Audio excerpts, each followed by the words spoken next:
Great. Welcome, everybody. We've just had, we're having Tourism Day at the State House and had a terrific public hearing on tourism and some of the challenges we face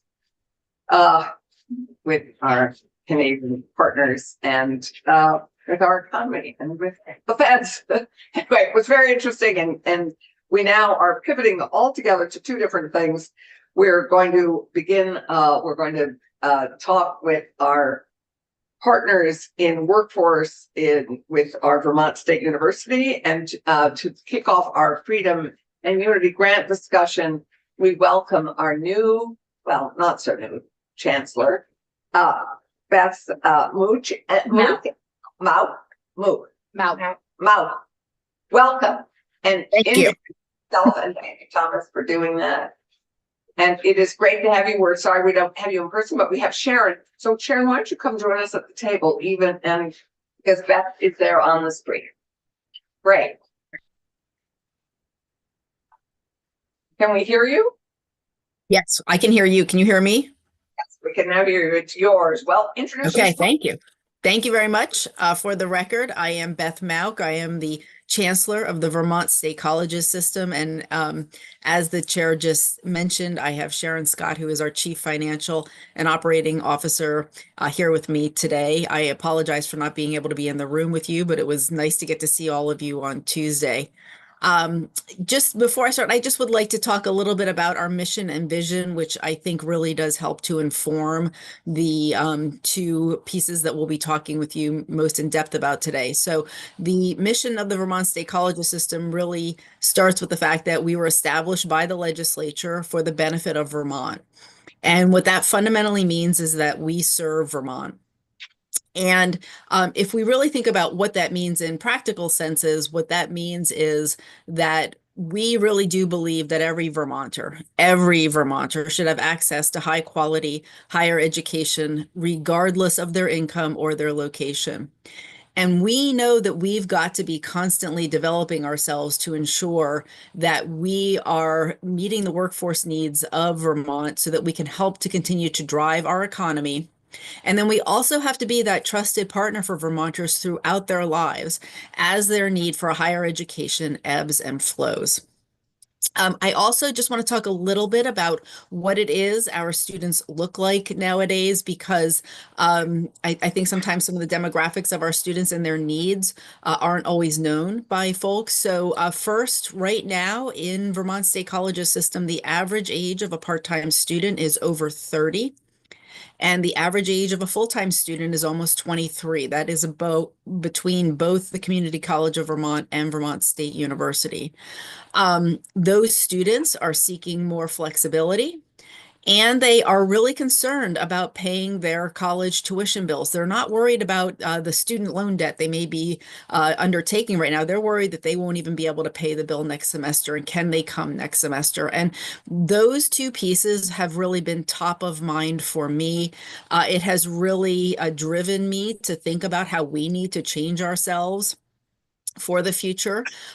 For me, the plan really is going to be to look for more flexible learning options for our students, more online, more remote, more hybrid, more something we call face-to-face plus, just ensuring that we are meeting the needs of Vermonters and meeting them where they are, because as you can see, our students don't want to go to college and go away from their life. They want to have a life and be in college. Secondly, what that means is that transfer articulation are important, specifically from CCV to VTSU, so that people, as they are, as I said, as their need for education ebbs and flows, they know that they can be stacking credentials into an associate's degree or a bachelor's degree, and that has been something we've worked on. It will also mean a housing transformation. If the demographics, as they are, of our students are changing and different, it means the kinds of housing they will need does need to be more year-round. Our students are really looking to go and make their life while they're in college. And then finally, looking for more earn while you learn opportunities. They're sometimes called apprenticeships. They are sometimes called experiential learning opportunities. But this need of our students and of the employers in the state to have opportunities where they can be learning at our institutions while they're earning their funds in their careers is going to be very important to them. So I'll step aside now and I'm going to pass it over to Sharon, who's going to describe a couple of the programs that we have worked on. And then I will come back in to talk about the HVAC and the Freedom and Unity grant that we're very excited about. Great. Well, thank you so much for having us here today. My name is Sharon Scott, and I'm the Chief Financial and Operating Officer for the Vermont State Colleges. As the daughter of a milkman and a native Vermonter, I know firsthand what our colleges can do for our students because I've seen it with my 6 brothers and sisters and I. And I've seen what we are able to achieve when we work together. The first program that I just want to talk about briefly is early childhood education. We have a seamless laddered credential program between CCV and Vermont State University. CCV offers 4 certificate programs that stack seamlessly into their associate's degree in early childhood education. They offer those programs in person and asynchronously, meaning they can do it at their own pace on their own time. And they have that ability to be able to work and learn at the same time. We are proud that we partner with the Vermont Association for Education of Children to deliver youth apprenticeships as it relates to early childhood education. And through our Northern Lights program, we offer services to the incumbent workforce in early childhood education and in after-school programs, serving roughly 8,000 individuals here in the state of Vermont with that program. Students completing their associate's degree with the community college can continue to get their bachelor's degree in early childhood education from Vermont State University. And it really is an opportunity for us to be able to continue to build that workforce.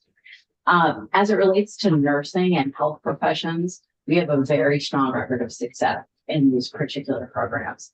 We had more than 500 graduates in the programs last year, and we have over 1,000 students enrolled at the Vermont State Colleges. And last year, we graduated 415 nurses. 90% of them were Vermonters who stayed and took their NCLEX exam here in the state of Vermont. And more than 250 individuals are enrolled in Vermont State University's mental health counseling program, where we graduated 33 students as mental health counselors here for the state of Vermont. 80% of those were Vermonters. We have a strong record also in our dental hygiene program. Last year, we graduated 46 students in that program. And this year we have 75 students enrolled, and we are on target to be able to actually double the size of that program, really trying to work at addressing the oral health and dental health needs here in the state of Vermont. We also have an incredibly strong and growing interest in plumbing and electrical. And for those of us who have had to do any work at your homes, we know how incredibly critical that is. Plumbing and electrical apprenticeship programs grew over 20% in the last 2 years. Our enrollment is a record high this year at 870 apprentices after multiple years of sustained growth. We're dedicated to equipping the next generation of skilled workers with this hands-on experience that they really need in order to be able to have qualified jobs in this high demand field. 90% of these apprentices are here in the state of Vermont working for businesses here. And that has a really strong sustained impact on Vermont skilled workforces. So we're really proud of this success. And as Chancellor Mouth will talk, we want to build on that as we move forward. Thank you, Sharon. So as you can see, we have already existing programs that really are meeting those needs in Vermont. Just last year, we graduated 2,000 students. We serve about 17,000 students in both higher ed degree programs as well as workforce development programs. And the last 2 pieces I'd like to talk to you about are just more programs that we think can really help Vermonters. The first one is an HVAC technician apprenticeship program. What we know is that just like the plumbing and electrical apprenticeship programs, there's a great demand in the state of Vermont for HVAC installers. We know that employers need help And due to the tight job market, they also need employees with multiple certifications that will allow each person to make the greatest impact on their business. An apprenticeship program of this type would allow new and incumbent workers to develop the skills needed to provide critical HVAC services to allow businesses to grow. The apprenticeship program would focus on certifications in propane, heating, air conditioning, and refrigeration. With $1,000 in startup funds and $273,000 in tuition support, the program would build partnerships with Vermont businesses and regional technical centers to create a pipeline of qualified workers. And then next, what I'd really like to focus on is our Freedom and Unity grant Right. that we have been working with. I'm sorry. Yes. That in case she has a question for you. I'm sorry. Yes. Yeah, no, Madam Chancellor, I look at something like HVAC and I wonder how much private fundraising you're doing for programs like this, because our major HVAC companies know they need folks in the workforce. So I'm just curious what the philanthropy efforts look like for programs like this right now.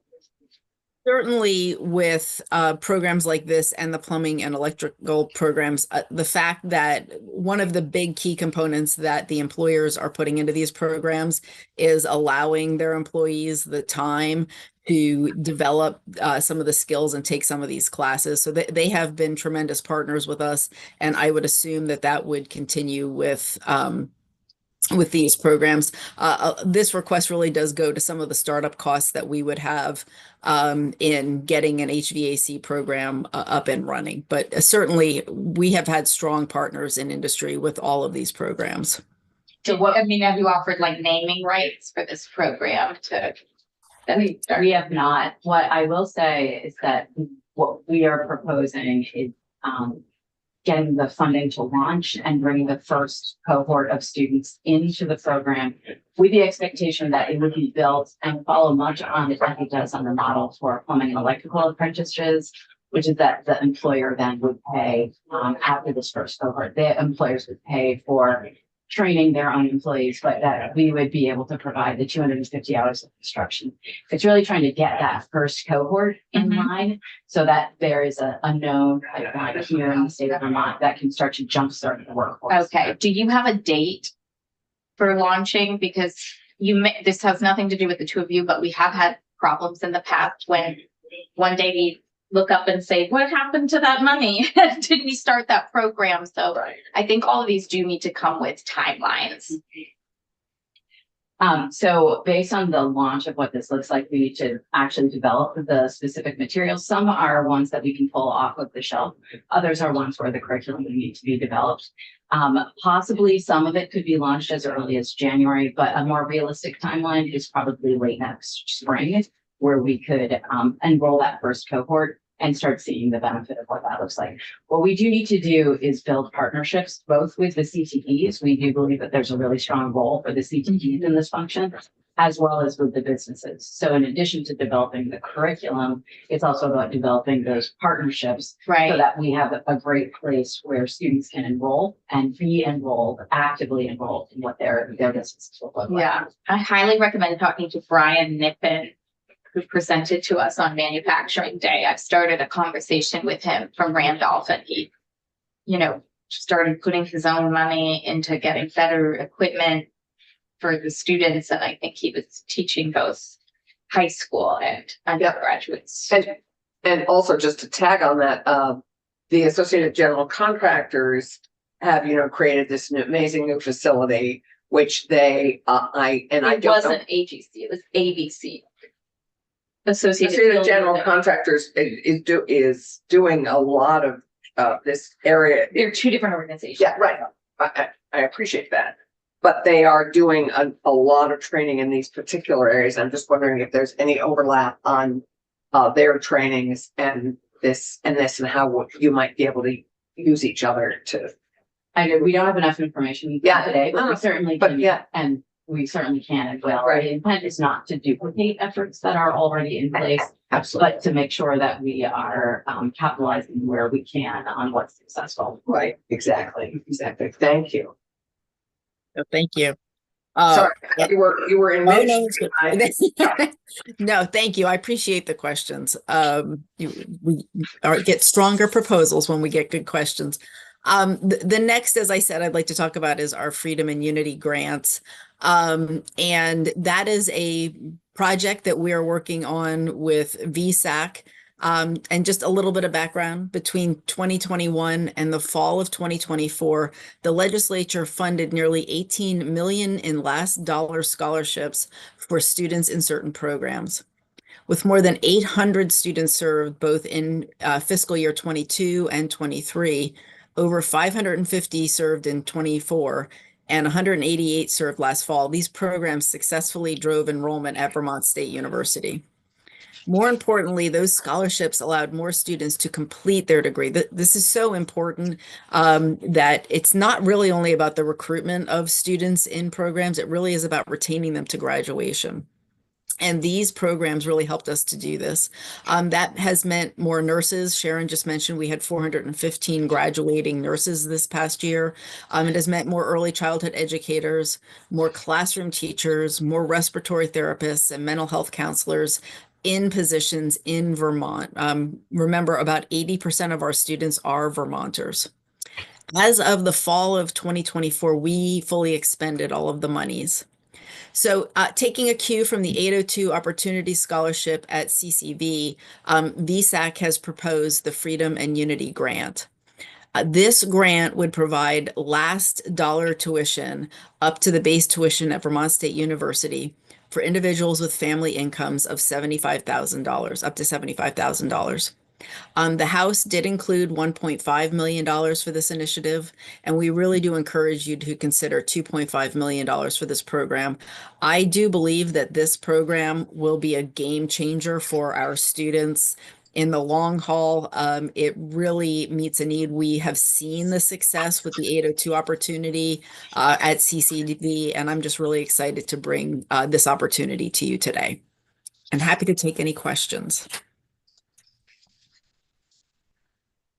Right, and it fared in the House, you managed to get $1.5 million, right? Yes, we did. But your full ask is 2.5.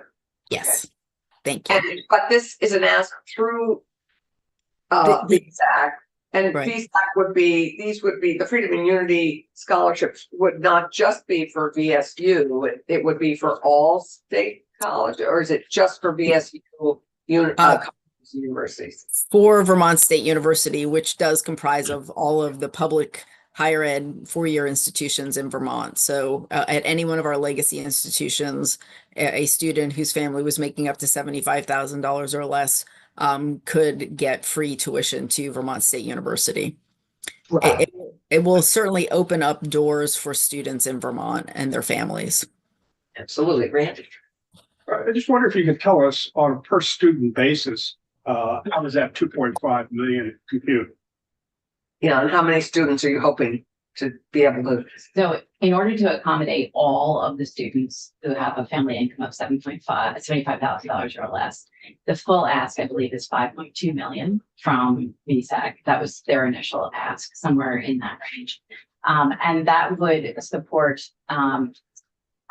I'd have to go back and look at the specific number and get back to you on that, but that would support all of the students in that range. With 2.5 million, we'd be able to support about half of them. And VSAC would need to make the choices most likely based on the timing of the application and the income of the individual student. Does that typically mean that this would be a full scholarship for those students though? No, for the vast majority of students whose family incomes is $75,000 or less, those students would qualify for Pell, which is a free grant from the federal government, which is somewhere in the $5,500 to $6,500 range. It depends on the family's individual income, the number of people in the household, et cetera. Is the Pell Grant limited in terms of the number of grants you could get, or is that an unlimited amount just based on the conditions of the It's students? there's a set dollar amount for the Pell Grant, a maximum dollar That's the amount per 5,500 or so. Yeah, so, but it's on scale, so it depends on the family's number of people in the household and the total size of the income of that particular family. And that income is what, Sharon? So in order to, so at $75,000, most of them, if they have. So the family Pell Grants are also household, 75,000? they are not, they are more than that because it depends, it's not based on solely on income, it's also based on household size. So, I don't have the specifics on what that looks like, I can get it for Yeah, you and that'd be provide it. But the idea is that with $75,000, virtually every student, assuming they have a family of 4 minimum, would be eligible for Pell. So what you're supporting is the students' gap in tuition after the application of Pell, after the application of a VSAC grant, after the application of other aid, state or federal aid that is to qualify. So for most students, you're looking at somewhere at $75,000 income, around $2,500 would be about the amount maximum that we would think that most of them would need. But that will depend on the individual student. Some may need more if their families are smaller. If it's, for example, an independent student and they're qualifying only on their own, and they don't have families to support them, they may qualify for more. And because that may be the situation that they're in. If you were to look at what does it cost to get an education at a state college that would qualify someone to be a plumber or an electrician, how much money are we talking about? So the plumbing and electrical programs are run as apprenticeship programs, and they are not run as for credit. So they don't receive a degree in the same way that they receive a certificate and are eligible to sit for licensure as a journeyman or a master's level electrician or plumber. And So you provide some of the the classes that those apprentices need. correct. So roughly the undergraduate tuition at Vermont State University is around $10,000, a little bit more, $10,300, somewhere in that per the year for straight tuition. So if you need 4 years to complete a degree, say to be a nurse, it's so somewhere in the $42,000 range. But that is where state and federal aid do come and play a significant support for students in their ability to be able to support the work that they're doing. Now, at Vermont State University, this program is proposed as base level tuition. Some programs have a higher tuition than base programs, nursing programs, for example, because they have much higher student to teacher ratios, student to teacher ratios than a program where it might be you're mostly taking history classes and the classes can be much larger. There are licensing requirements that require us to have much smaller class sizes for certain programs. Engineering programs, for example, are more expensive. But this program is devised to support to that base level of tuition with the student being responsible for addressing any supplemental tuition. What I'm trying to do, at least mentally or on the back of a notepad, is to say how much does it cost Vermont State University to qualify someone to be a plumber based on what state expenditure would have to be to provide the support needed on the one hand, and then the same question of how much will cost us through paying Vermont State University through whether it be legislative appropriations or other sources that would come from state dollars to become a nurse. I'd have to go back and look at that and we can come back to you with some information. Yeah, that would be So make helpful. sure we Thank you give very much. Yeah, and just some of these apprenticeship programs, they don't run, they're proposing to set up a new apprenticeship Right. program for Right. HVAC. Right, but So- we can find that information. Thank you. and share that with you, absolutely. That would be great. Dave? So thank you. So for the scholarship grants, is there any give back requirement, whether it's national, state, community, residency? Beth, is that information that you have? It does not include a, time that the student has to stay in the state. What we have found is that, as I mentioned, we have around 80% of our students are already from Vermont. And so, many of them want to stay in Vermont already, but there is no requirement that they do so with these grants. And no no service, no give back service? For the Not as types of proposed, jobs? Right, not as proposed. 802 opportunity also does not have a requirement Right. that you need to work in public service or that you need to remain here in Vermont. That being said, you may already be aware there are public service forgiveness programs that if students have loans, they can apply for public service forgiveness. Sometimes the federal government honors that, sometimes they don't. But there are programs that are out there for public service as well. The follow-up Yeah, question sure. again. So are you targeting degrees of any type with these particular grants? You know, and then the follow-up to that is, are you tracking saturation rates in particular occupations where you really don't need to be funding that particular degree because the market's saturated versus? Yeah, Or- no, yeah, we are not. And I'm using a lot of the data from CCV and nationally.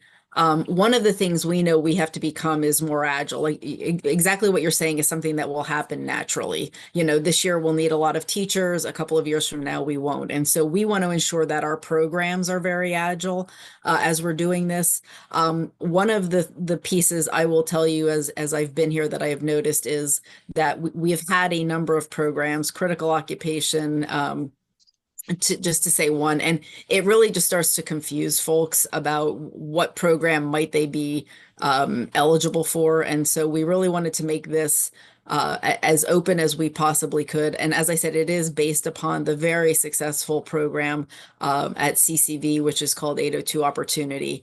Given that we know that that has not only increased their new enrollments, it has also increased the retentions and the number of graduations. And so we are expecting that it would do the same thing.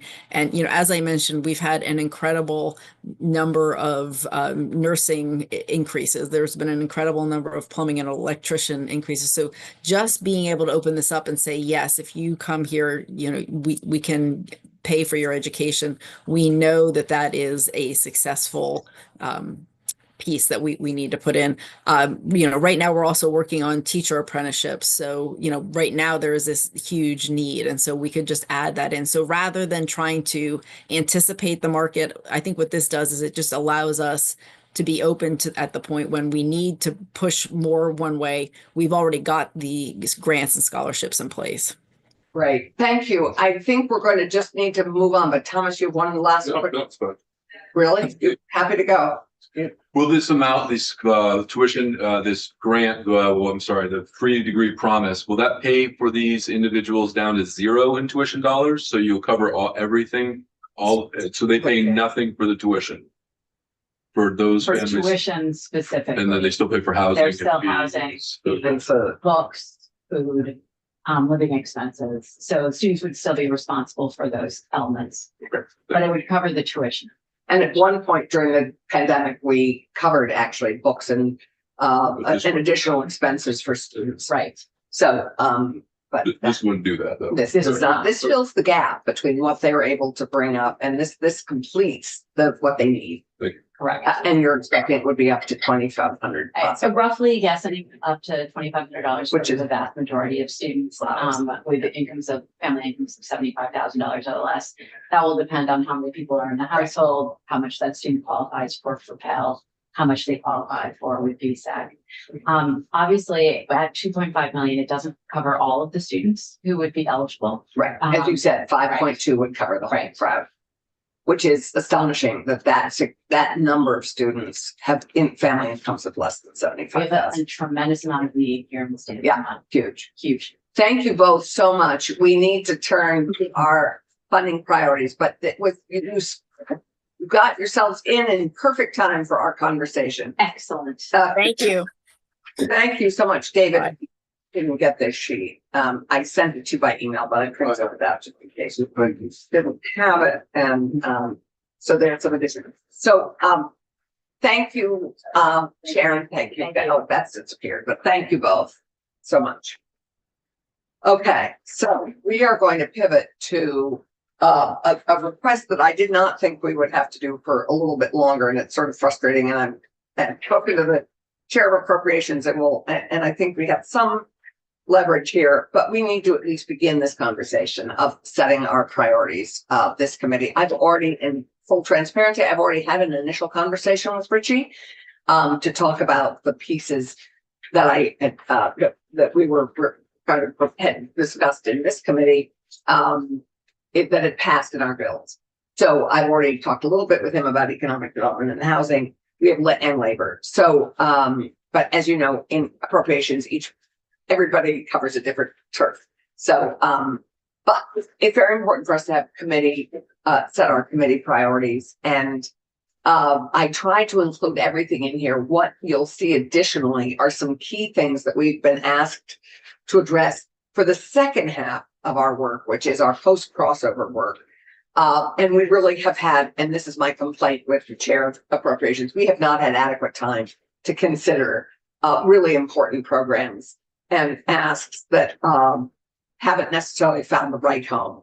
So for that would include the municipal technical assistance grants that we heard about from Andy Chulo last week or the week before. That doesn't include the Advanced Vermont ask, the Serve, Learn, Earn ask, the First Degree Promise ask, Freedom and Unity, the HVAC, and the Associated General Contractors, which is in the House housing budget, but not in ours. And so we haven't even had time to take testimony on that. And this is my big complaint to the chair of appropriations is, okay, great, you're asking us to set our priorities, but we actually haven't even had time to hear all of the terrific workforce opportunities and other opportunities that are out there. So with that in mind, I added some in the back on the back. And today, of course, we have a couple more to add for us to consider. And so I would just love us to individual, we can, I would love to have it if we can by the end of our time. We are not being asked to fit into a specific dollar box yet. They really want to know what our top priorities are. And I said, Andy, all the priorities are in our bills. So anything we pass is a priority. But the challenge is that we have a couple orphans that were not in some of those bills. So anyway, I would just love to hear what your thinking is, and we can either discuss it individual. And I think Thomas Chittenden is ready to share what I'll his. just say one thing. I'm getting a lot of emails about the municipal technical assistance grants, and I'm reading the memos here, and I see this as in the economic development area, but it's also very much helping addressing our housing crisis. Oh, When I look at what it's been absolutely. doing, so I don't know what was in the governor's recommend, but when it comes to these priorities, they're all very meritorious, but that one specifically sticks out to me as something that we need to fund. It is. It was, I believe, in the housing. Well, we have some experts here who know. I'm not sure it was.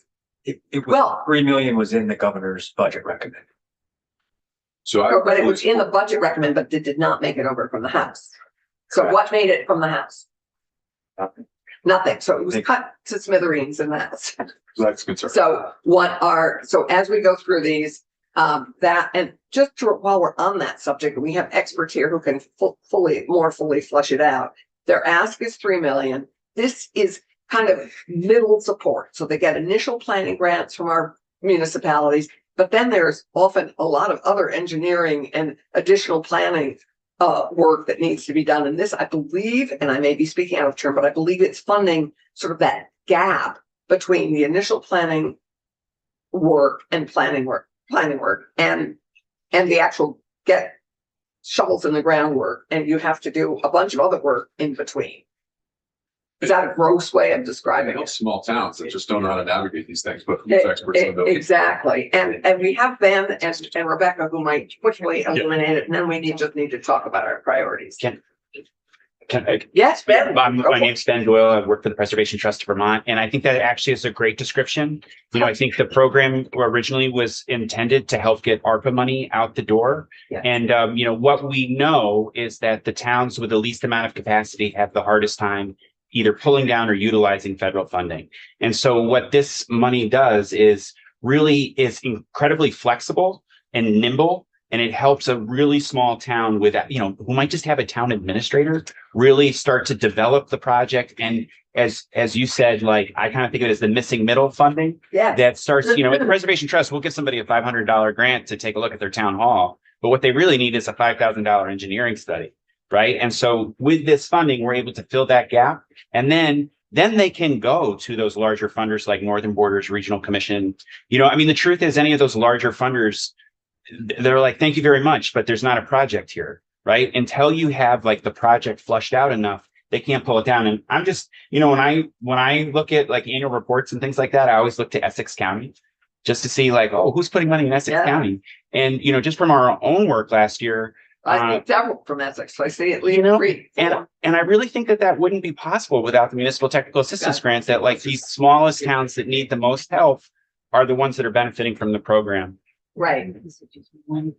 Are you all still talking about municipal tech? Yeah, we're just quickly gonna, Can I just say Trying to follow the. yeah, Can I yeah, just say sorry, okay. yes. one other really important point?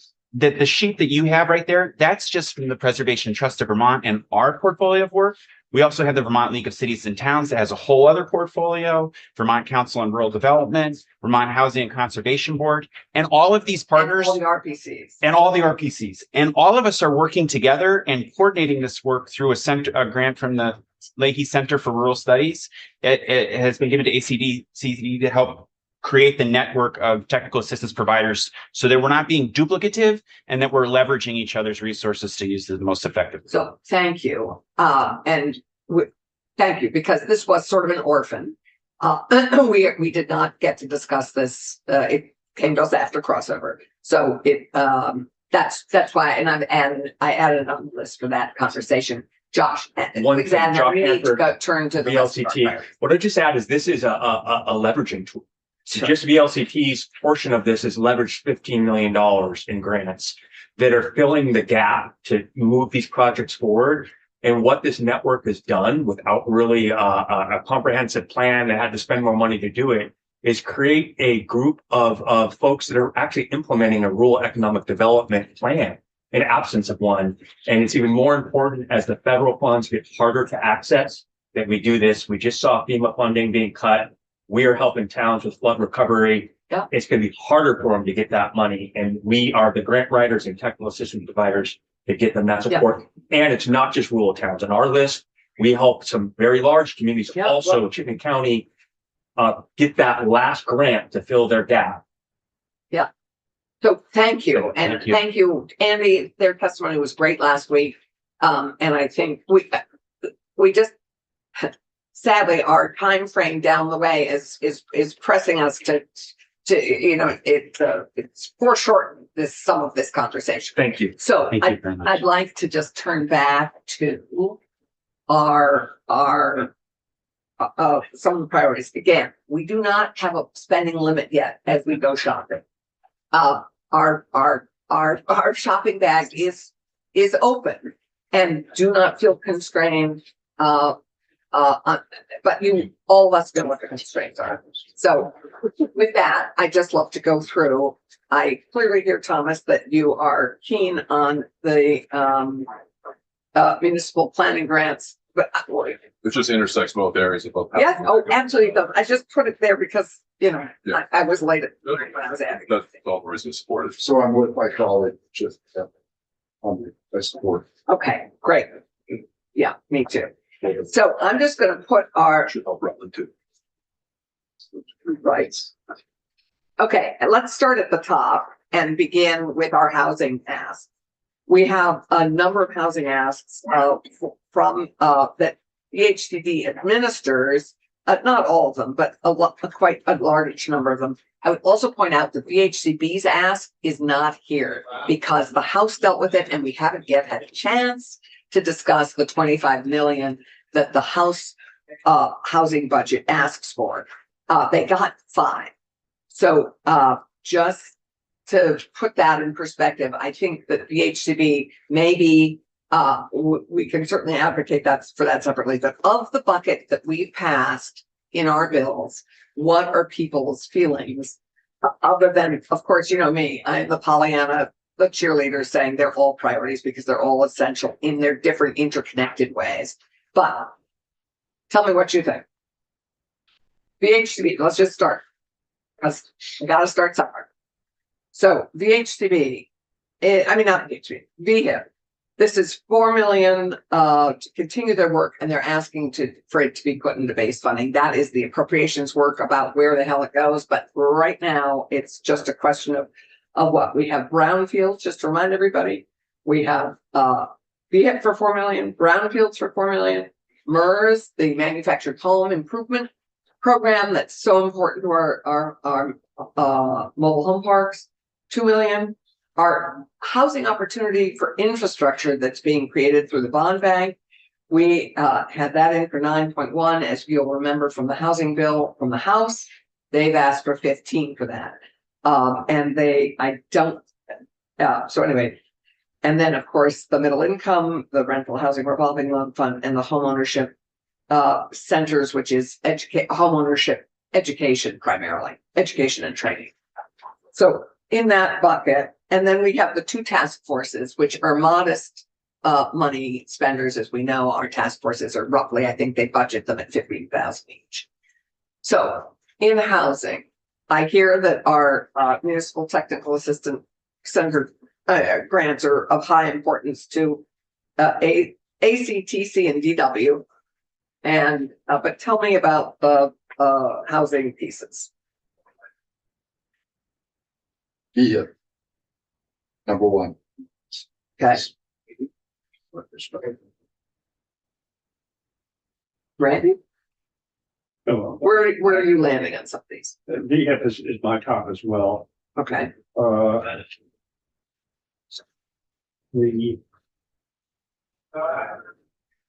There's all kinds of priorities. Brownfields, frankly, it's gotta be a priority if we're gonna move forward Yeah. with using, so that's a high priority. we know how I feel about brownfields. For a clean girl, I like brownfields. You gotta be reminded about the infrastructure sustainability. part. That is How the it is. the revolving loan fund that the Michael Gahn of the municipal bond bank has proposed for housing, that we for our smaller communities, that the municipalities could directly apply and get loans, no interest loans Got it. for creating infrastructure to fit the size of the community. And yeah, me too. So I think it's a great opportunity. I think it's way underfunded because I think the need is going to be huge. I would just say this, that the housing with tied items at the top have a higher priority for me than the things in economic development, because I feel like so much of our economic development issues are the fact that housing's too Fair. expensive and there's not enough. But then as I look at this list, that's where my mind lands, the with MTAP included. And as for the workforce development items in the back, I really want Senate Ed. Are you all taking up Advanced Vermont, Serve, Learn and Earn, and First Degree Promise? You're not. They aren't, Yeah, that it's no. really, that's been landed in our, they got 200 from the House, I believe, and their ask is 350, and I think I'm gonna do it. So with that, I would say, would it be fair to say in this that our number one priority would be the housing financing, all of it, including the MTAP tag? Where I'm landing. How are we called? Yeah, But even that, I would, my recommendation only is to at least prioritize, at least put some on the very Yeah. top. And if Okay. they really have to be, Put them in order to the best we can. okay, so I have at the moment, well, I we could go 1, 2, 3 right down, I'm happy to do that. So number one, it sounds like is VHIP for in our housing. Yeah. And then maybe number 2 is brownfields, and number 3 is MTAG. Is that what we're calling it? I guess what would help me in this discussion too, and I don't know how, I don't have time to create this, but if it exists, I'd love to see what was in the governor's recommend, what was in the House's past budget, So we and then have- what did our past bills have? We don't have all of that because we don't have what passed the House. Okay, I mean, I know what anecdotally what passed the House, not fully. So but those three. don't worry about what passed the House, because we're wanting to promote and advocate for what we care about. So the House made its choices. Andy has really asked us to focus on what our choices are. My third column was what our choices were, just to overlay it with. Yeah, and the governor's ask was 2 million for brownfields, and we all put in more because we know how big the need is. The MERS and VHIP, I believe, are exactly as they were, and I can't remember what Baz did, but I'm not caring what Baz did. And the infrastructure and sustainability fund was in at 9.1, and I believe the HFA two asks were in at that. Anybody correct me if I'm wrong, but probably the people who know are not in the room but listening. And I believe, anyway. So, Well, you know, one of the things though, of what Senator Shipman has suggested, of having that chart in which we could see what's been done and particularly what's in the governor's ask, because that will help us evaluate how viable our ask is. yeah, I hear you. At least And I measure can, it we can against. get that. I can certainly ask JFO for that, but we aren't gonna have that till at least tomorrow. And right now, they're just trying to get a sense of what our priorities are. So I would urge us to think what we have heard a lot of stuff. And we, at this point, are clearly being swayed and feeling strongly about certain things. So I would really urge us to focus on what we want. So what I'm hearing just generally is that the housing asks maybe are top priorities and the economic development asks to a varying degree, maybe second, and economic development, I would The include economic workforce. development asks, in my mind, to a great extent, are focused on what we anticipate the return on investment for doing those investments. Right, well, we already know about that and tax credit. So would that be okay to represent to the approach today for me if I just generally, given where we are, and then we can ask JFO for that detail.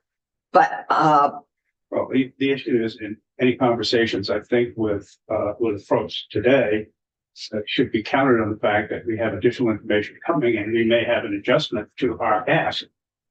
they already know, because they already know we're discussing this as a committee too. So that we absolutely, and hopefully we would have that. We can ask JFO today for a side by side. I don't have time to do that, but we can ask JFO to do that. So anything, Dave? Yeah, small money, but the convention center task force, I think, is actually, it's a good economic driver. Talking about return on investment, we really need to look at that. And I know full well it's not going to land up in any one of our districts, but potentially the colleagues. I think we should be supporting that. I think it's a big economic driver and crosses both of our needs, economic development and yeah, I agree. I assume you feel the same way.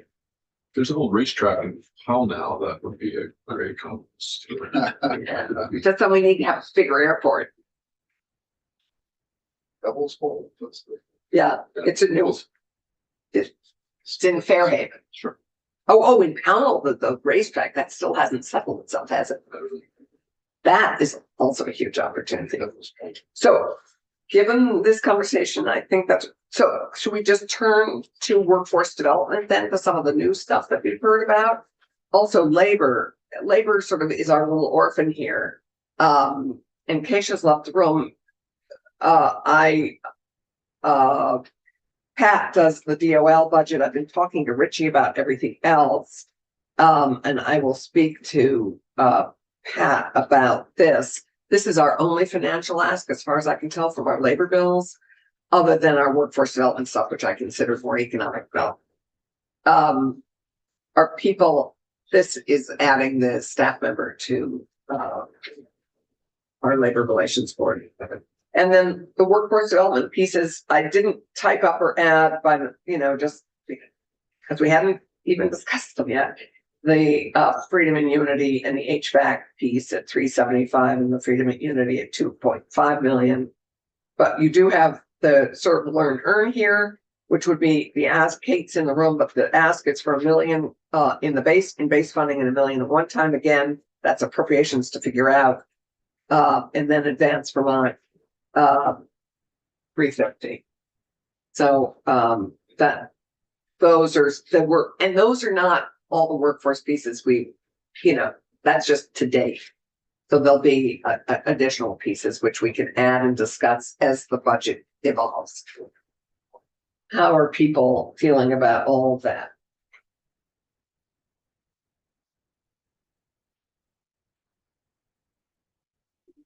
What is you're suggesting again? I want to make sure I digest. Well, I'm just trying to have you give me a sense of what sort of priorities you're feeling at the moment. And I know we've only begun the workforce development work, and I apologize for having to ask at this point, but I'm not the one asking us to me to weigh in at this point. I just go back, I like spreadsheets. I'd love to see columns and what the. Okay, do you want to put it off until tomorrow That's until we right. can get as much as We we get can? some information because we're flying blind here. I think I'm not flying blind. I've heard some great testimony. we've heard some great testimony, but we haven't balanced it, each piece of testimony against others and also against what else is going on economically, such as the governor's ask. That, again, I know that many of you care deeply about the governor's ask, and I appreciate that. But I also know that we've heard our own testimony and we are independent. We're a different branch of government and it's our job to weigh it ourselves. We proceed from a basis of ignorance.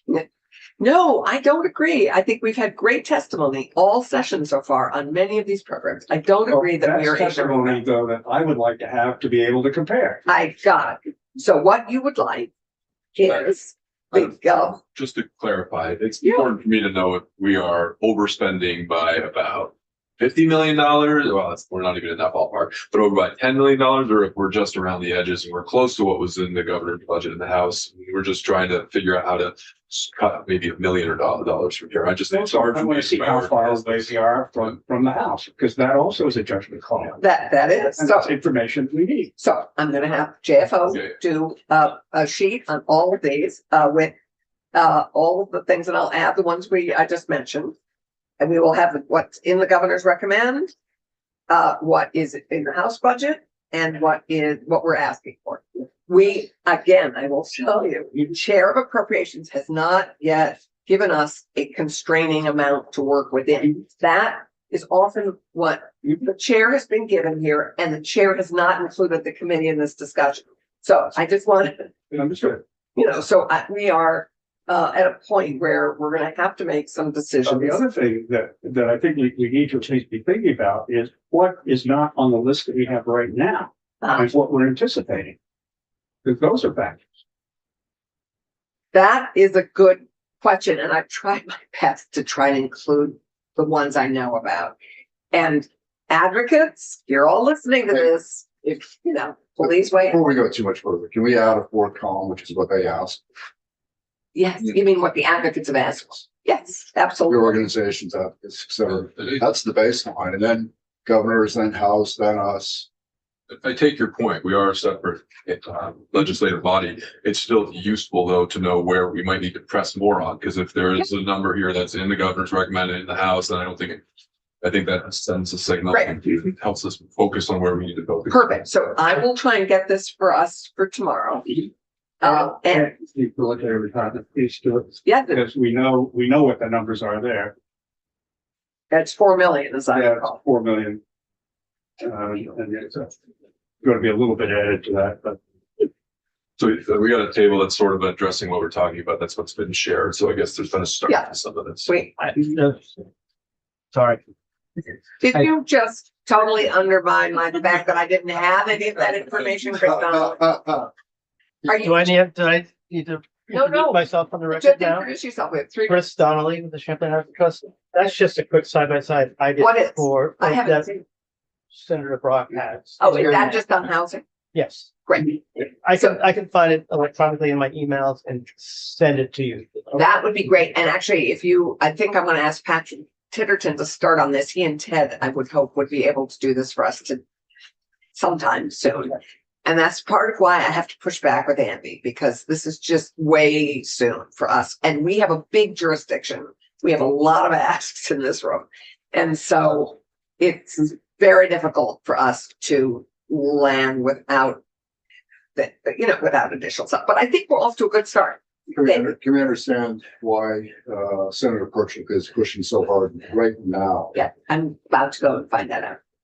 I mean, okay, They're You don't hoping, know I'll tell you why. why. They're hoping to get the budget out next Friday, which is very soon, given they only just got it last week. So normally we have several weeks to be doing our work for the post crossover. Again, it puts the Senate in a lousy position of having too little time in each of our committees for this. So I appreciate your patience, but I've had to try and pull it all together in a fairly short order. And so So we will do our best to get as more information as we can side by side so we can compare it. And we will have this discussion again, both either tomorrow or maybe Tuesday. So thank you all. And I'm sure people out there in YouTube land will weigh in. But thank you all. Have a great rest of the day. I'll see you on the floor at 1.